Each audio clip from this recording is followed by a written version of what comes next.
gar o'ynashi mumkin. Ushbu masalani bundan osonroq usulini topa olmaysiz. Raqamlar yig'indisi 7 ga teng bo'lgan uch xonali sonlar qog'ozchalarga yozilgan. Bulardan tanlangan son juft son bo'lish ehtimolligini toping. Demak, A, B, C ko'rinishdagi uch xonali son. Raqamlar yig'indisi A qo'shuv B qo'shuv C teng 7 ga. Bu yerda siz ko'p vaqt yo'qotasiz agar 7 0 0 deb ishlaydigan bo'lsangiz.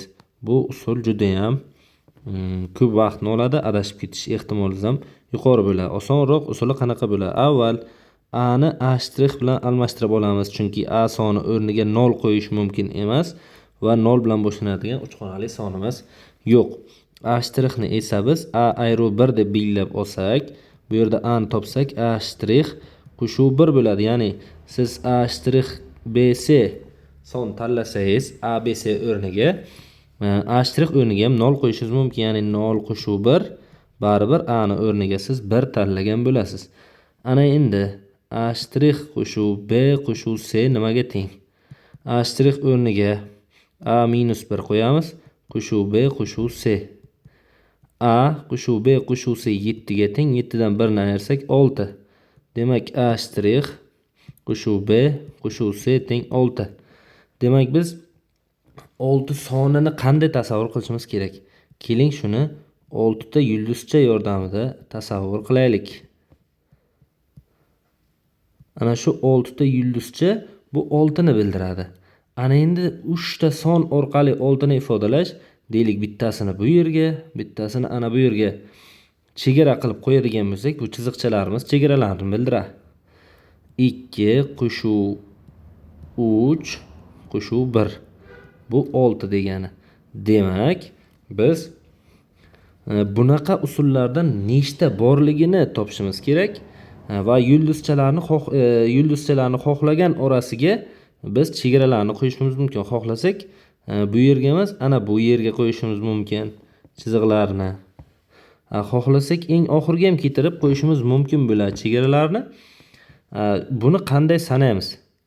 Yulduzcha 6 ta, 2 ta chegara, jami 8 ta. Ana shu 8 ta elementdan ixtiyoriy ikkitasini tanlab olishlarini sanasak, 8 faktorial taqsim 2 faktorial ko'paytirilgan 6 faktorial. Bu 7 kere 8 taqsim 2. Ya'ni 28 ta usuli borligini ko'rsatadi. Demak, ABC, A'-BC raqamlar yig'indisi 6 ga teng sonni 28 ta usulda tanlay olamiz va o'z navbatida ABC ham xuddi shunday 28 ta bo'ladi. Ana endi biz raqamlar yig'indisi 7 ga teng bo'lgan 28 ta uch xonali son borligini aniqladik. 28 ta uch xonali son borligini aniqladik. Bulardan tanlangan son juft son bo'lish ehtimolligini aniqlashimiz kerak. Ana endi juft son qanaqa bo'ladi?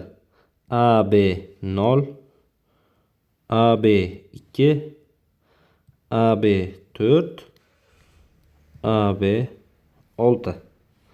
AB 8 bo'la olmaydi, chunki raqamlar yig'indisi 7 dan oshib ketib qoladi. AB 0 ko'rinishdagi son bo'lish uchun A qo'shuv B teng 7 ga bo'lish kerak. AB 2 bo'lish uchun A qo'shuv B teng 5.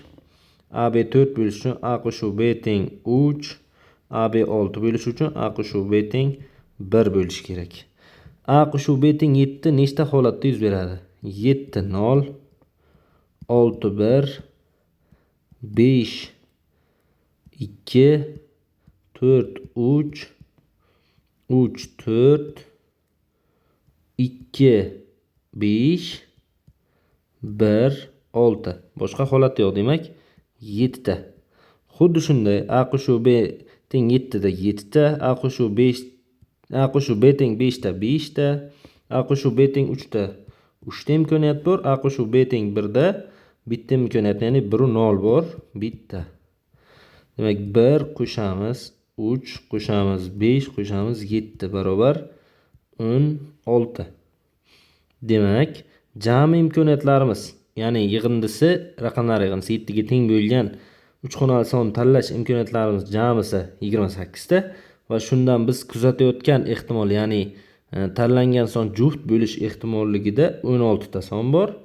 Buni qisqartirsak 4 taqsim 7 degan javob bo'ladi. E'tiboringiz uchun rahmat.